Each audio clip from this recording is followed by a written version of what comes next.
Bom dia, tudo bom com vocês? Vamos iniciar hoje a parte de direito previdenciário. Nós terminamos o direito do trabalho, né? Com a extinção do contrato de trabalho. É óbvio que nós fizemos uma passagem superficial sobre todo é, o decorrer do contrato de trabalho, né? As suas modalidades de contrato e as modalidades de extinção do contrato de trabalho. E agora nós vamos ver a questão da previdência social, tá? A previdência social, gente, nós vamos ver lá no artigo 194 da Constituição Federal, que lá vai dizer o quê? Que o conceito, né, que a previdência social, ela vai fazer parte de um grande sistema. Que sistema é esse? Esse sistema a gente vai chamar de seguridade social. O seguro social. O que seria isso? Nós temos, desse sistema, nós temos três vértices. Nós temos a saúde, nós temos a assistência social e nós temos a previdência social propriamente dita. Porque lá no artigo 194 vai dizer que a Seguridade Social é um conjunto integrado de ações, né, de iniciativa dos poderes públicos, mas também com a participação da sociedade para quem encontra no risco social seja amparado tanto em relação à saúde, seja em relação à previdência social e a assistência social.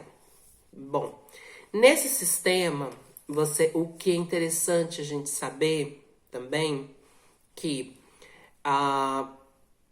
dos três vértices você vai ver que somente a previdência social ela é contributiva. Eu falo contributiva de uma forma direta, ou seja, vai haver um desconto, você irá contribuir uma vez prestando serviço, seja como particular, seja como autônomo, seja como empregado mesmo, que a gente viu o conceito de empregado, óbvio, né? Carteira assinada, que preenche os elementos do artigo 3º da CLT, vocês vão ver que tanto o empregador quanto o empregado vai contribuir para a Previdência Social, e isso tem um sentido lógico, porque a Previdência Social, ela serve para quê? Para amparar a pessoa, né?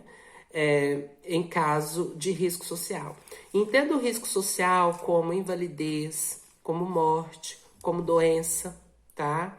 E a própria Constituição vai dizer essas questões, vai dizer sobre esses riscos sociais que deverão ser amparados por esses sistemas, tá?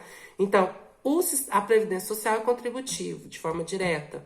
A saúde e a assistência social, elas são, entre aspas, gratuitas. Né? Então, a assistência social, ela é regida pela Lei da Assistência Social, o famoso LOAS, né, que a gente ouve dizer por aí, que ela vai servir basicamente para a pessoa portadora de deficiência e direcionada para idosos que não contribuíram para a Previdência Social.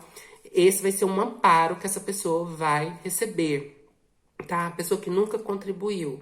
Por isso que ela tem uma certa restrições, ou seja, ela sempre vai ser no valor de um salário mínimo, ela também não vai gerar direito a terceiros, tá? Não vai ser repassada para dependentes e assim por diante. A Previdência Social, que é um grande seguro social, sim. Aí a Previdência Social que vai ter a figura dos dependentes, né? Caso a pessoa tenha dependentes. Então, esse grande sistema que abarca a saúde, que abarca a assistência social, que abarca a previdência social, ela vai ter uns princípios, né? E dentre esses princípios que vocês virem no material tem a universalidade de cobertura, ou seja, todos que tiverem na condição do risco social deverá ser atendido, a irredutibilidade do benefício, ou seja, a pessoa recebe um benefício de um salário mínimo, não pode ser reduzido, ou se ela recebe 2 salários mínimos, não pode ser reduzido. Nós temos aqui a questão da equidade na participação e no custeio. O que significa essa equidade? É uma justiça. Você pode observar que o empregador ele vai contribuir sempre mais do que o empregado para a Previdência Social. tá? Aqui, principalmente, essa equidade na participação do custeio, apesar dela fazer parte dos princípios da seguridade social, né?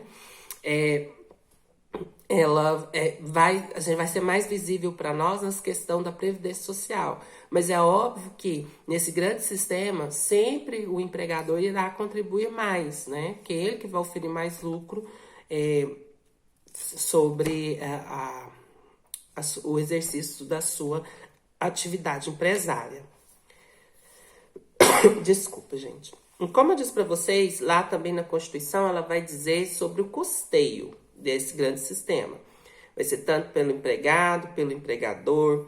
Vocês vão ver um nome chamado concurso de prognósticos. Lembre-se desse concurso de prognóstico, que a princípio, em tese, os jogos de loteria, o valor arrecadado, na verdade, em tese, né, em conceito, é destinado para o custeio da Seguridade Social, tá? Então, entenda esse concurso de prognóstico como loteria, tá? E também vai incidir, esse custeio também vai incidir em impostos sobre importação e exportação de bens e serviços, tá?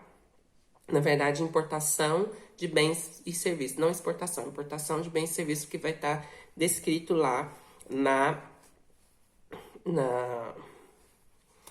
Constituição Federal.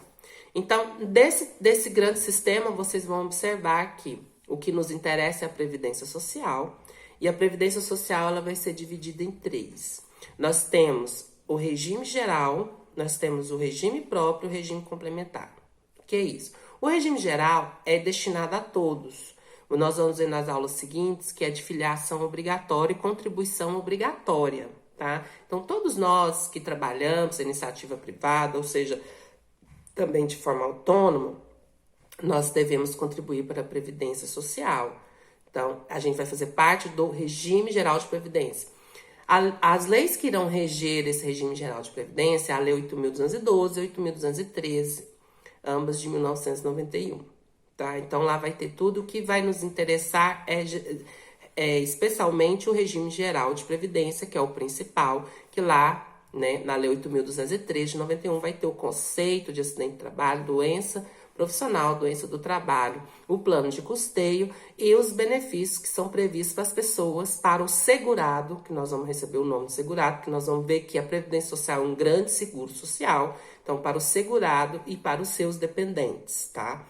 Então, nós vamos ver aqui que o regime geral é o que nos interessa. Mas vamos fazer uma diferenciação, porque o regime próprio, quando a gente fala de regime próprio de Previdência Social, nós estamos falando de regime destinado aos servidores públicos, que vão ter as suas leis específicas em relação à Previdência Social, o seu modo de contribuição, os seus benefícios, tá? Então, o regime próprio é o regime por isso que chama próprio dos servidores públicos, seja estadual, municipal ou federal. E o regime complementar, qual que é? Entenda o regime complementar como um regime particular. Então, não é filiação obrigatória, você não é obrigada a se filiar e muito menos contribuir. Então, ou seja, são aqueles que são oferecidos por bancos, aquelas previdências privadas que geralmente são oferecidas por bancos, tá? Então, o regime geral de previdência, também lá na Constituição, vocês vão ver, a partir do artigo 194, que quando eu digo para vocês sobre risco social, então, ele vai dizer lá que ela vai servir para custear, para atender a pessoa que estiver no risco social em relação à doença, à invalidez, à maternidade, ao desemprego e à morte. Então, observe que, só para fazer um paralelo, um exemplo, a pessoa que percebe assistência social, ou seja, benefício de prestação continuada, que a gente diz benefício de prestação continuada, você sempre vê essa expressão na TV. Esse benefício de prestação continuada nada mais é do que assistência social. Então, em caso de morte, não da pessoa que recebe assistência, esse benefício assistencial, ele não vai ser repassado para terceiros ou para dependentes, porque não há figura de dependente, porque seria como uma forma de ajuda do governo, uma assistência Lembra, assistência social. Agora, no caso de previdência social, sim, aí tem a questão. Por isso que ela vai amparar em caso de morte, né? Quer dizer, como você vai amparar uma pessoa que morreu? Não, é os dependentes. No regime geral, você vai ter, em caso de morte do empregado, do segurado, que a gente chama, então os seus dependentes irão receber, né? A gente chama a pensão por morte. Então, nas aulas seguintes, nós vamos destrinchar esses assuntos, nós vamos ver quais são os benefícios, né? A pensão por morte, as condições, né? O auxílio-doença, nós vamos ver carência, em relação à carência, nós vamos ver que há uma diferenciação também entre o autônomo e o que é empregado, principalmente em relação à carência, tá bom? Então é isso que eu queria dizer para vocês, que vocês tenham um excelente dia e um estudo produtivo, e não se esqueçam de responder chamada na plataforma EAD e responder as questões, estão bem facinhas, tá bom? Um grande beijo e até mais.